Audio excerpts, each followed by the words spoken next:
Alors, Chérif, on parle d'indice de perception de la corruption. Le Sénégal qui est toujours dans la zone rouge. C'est ce qui ressort du rapport du Forum civil, la section sénégalaise de Transparency International. Notre pays stagne dangereusement dans la zone rouge avec une note de 43 sur 100. Ce sont les mots du coordonnateur de cette organisation, Birahim Seck, qui nous explique pourquoi dans cet élément. Les résultats de l'indice de perception de la corruption 2022, publié partout dans le monde par Transparency International, représenté au Sénégal par le Forum civil, montrent que le Sénégal reste dangereusement dans la zone rouge avec une note de 43 sur 100. Le Sénégal avait obtenu cette même note l'année dernière. Après le recul, il renoue avec la stagnation. Cette note de 43 sur 100 n'est pas en soi une surprise, car depuis le départ de Mme Nafingom Keïta de l'OFNAC, le Sénégal a perdu plus de 6 ans dans la lutte efficace contre la corruption. De plus, aucune réforme allant dans le sens de promouvoir l'indépendance de la justice n'a été faite, sans compter l'opacité constatée dans la régulation et la gestion des marchés publics. Le Sénégal est dans un immobilisme chronique en matière de lutte institutionnelle contre la corruption, exacerbée par des dossiers mis sous le coude par le président de la République, M. Macky Sall. Cet immobilisme chronique se manifeste aussi au niveau de la prévention, par l'absence de loi sur l'accès à l'information, par l'absence de texte sur l'encadrement des financements des campagnes électorales et le financement des partis politiques, par l'obsolescence de textes sur la déclaration de patrimoine et par le fait que le Sénégal s'éternise sur la liste grise en matière de lutte contre le blanchiment des capitaux. L'adoption d'une stratégie nationale de lutte contre la corruption en 2020 n'a pas été jusque-là d'un grand apport dans la lutte contre la corruption en termes d'efficacité et de mise en œuvre.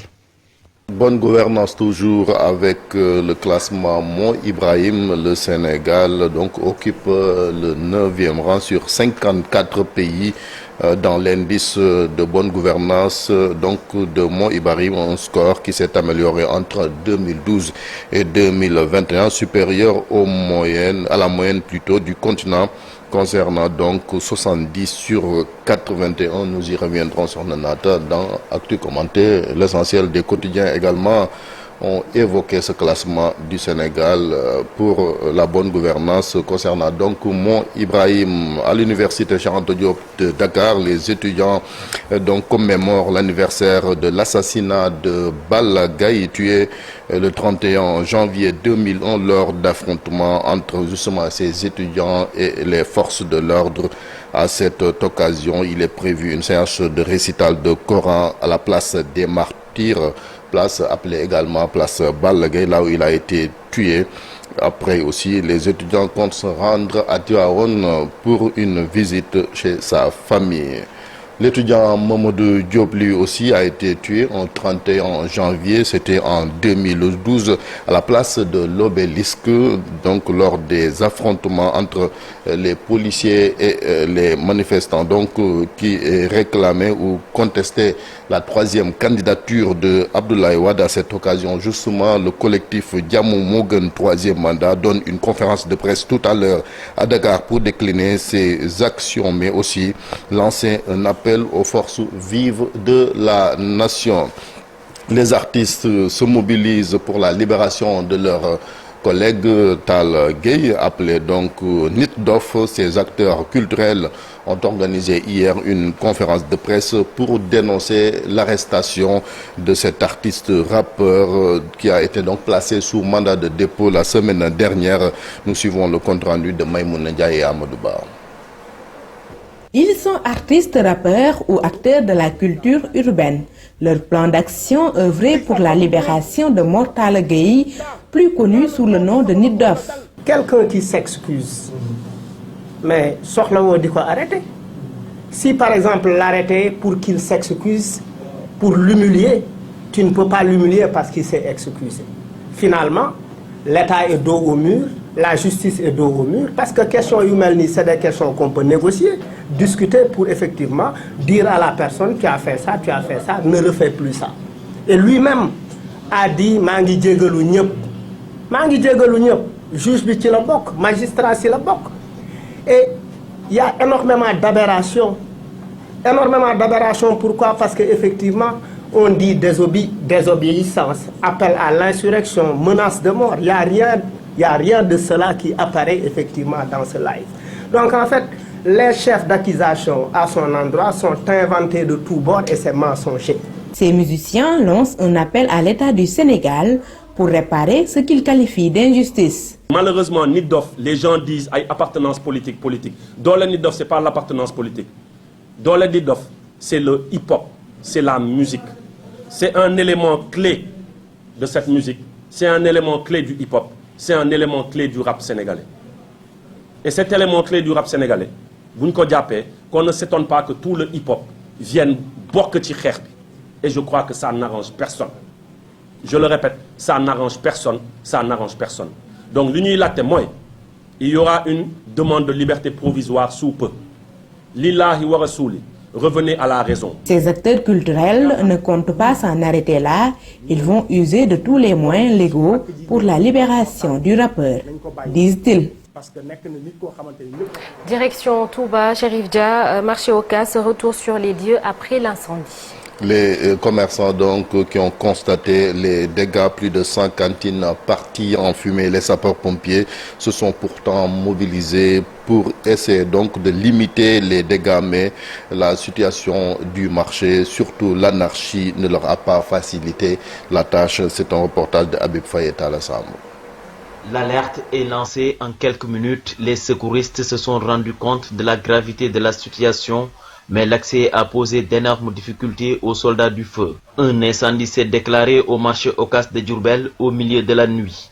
Le feu a réduit en cendres les biens des commerçants. Le fourgon ne pouvait pas accéder à l'intérieur. Même pour nous, c'était un problème. Donc imaginez un peu pour les sapeurs-pompiers. Les sapeurs-pompiers ont amené une seule voiture avec une quantité d'eau insuffisante. Le manque d'eau était le principal problème des sapeurs-pompiers et les flammes s'intensifiaient au moment où ils repartaient chercher de l'eau.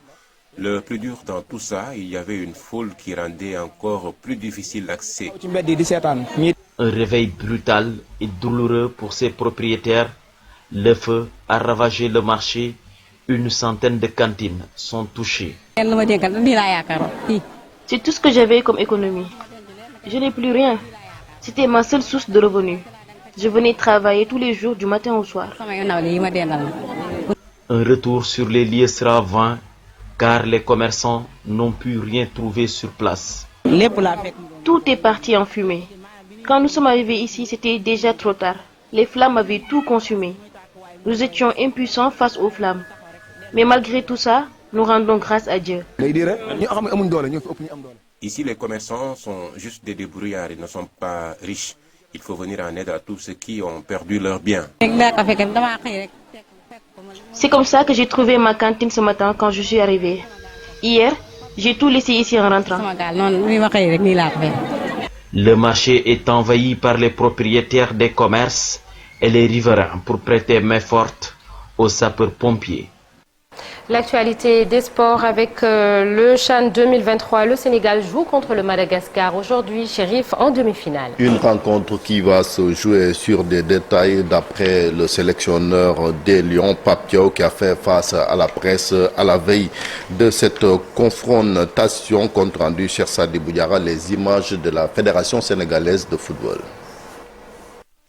La sensation, la belle surprise, la machine à but, les qualificatifs ne manquent pas pour l'équipe nationale locale de Madagascar au CHAN 2022.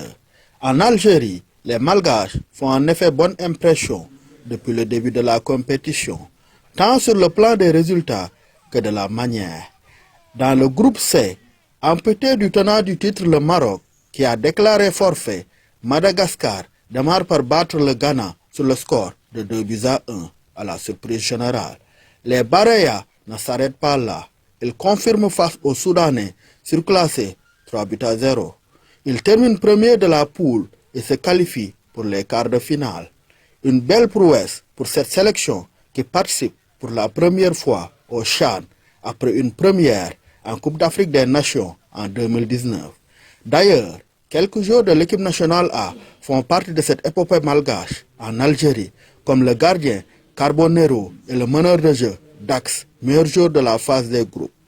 Madagascar, équipe joueuse et tournée vers l'offensif, réalise une démonstration de puissance en quart de finale face au Mozambique. Une victoire 3-1 grâce au doublé de son attaquant Koloina. À 22 ans, ce dernier est déjà à 3 splendides buts dans ce tournoi pour guider les Baraya à leur première demi-finale au CHAN. Avec l'attaque la plus prolifique de la compétition, 8 buts en 3 matchs, les Malgaches jouent leur place en finale ce mardi à 19 h face au Sénégal, une des meilleures défenses, avec un but encaissé en 4 rencontres. Une confrontation qui réunit tous les ingrédients pour un beau spectacle.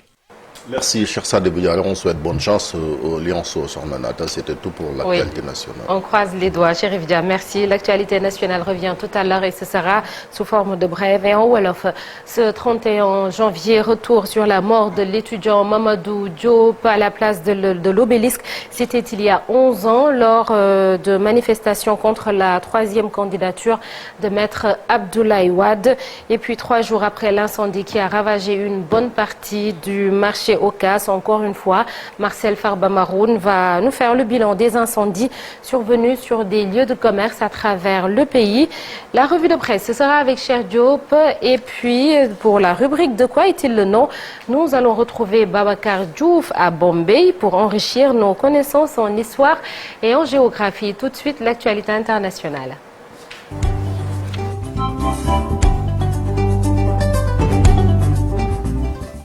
Et c'est avec Fatou Kinedem, on parle du procès du 28 septembre en Guinée.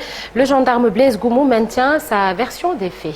Tout à fait, il comparaissait pour la 2e fois. Le gendarme faisait partie à l'époque des faits des services spéciaux dirigés par Moussa Tchekboro Camara. Il est accusé d'avoir participé à la répression sanglante du meeting de l'opposition organisé le 28 septembre 2009 qui a fait plus de 150 morts et plus d'une centaine de femmes violées.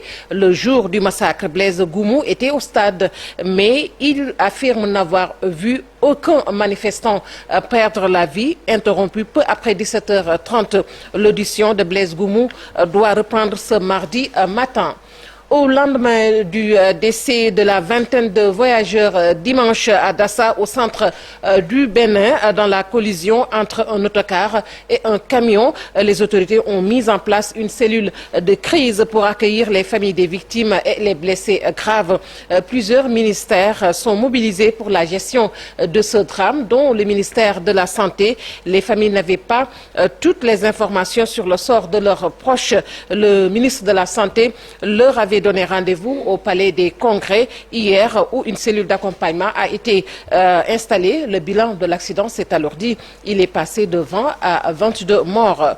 Le chef de l'Église catholique entame aujourd'hui une tournée de 5 jours sur le continent africain avant de se rendre au Soudan du Sud. Le pape François se rendra d'abord en République démocratique du Congo, le plus grand pays catholique d'Afrique. Une visite historique très attendue pour son 40e voyage apostolique, une visite de 4 jours aux multiples enjeux dans ce pays d'Afrique centrale et non des moindres, la RD Congo étant le plus grand pays catholique du continent. Il rencontrera le président Félix Tshisekedi, la société civile et les représentants religieux.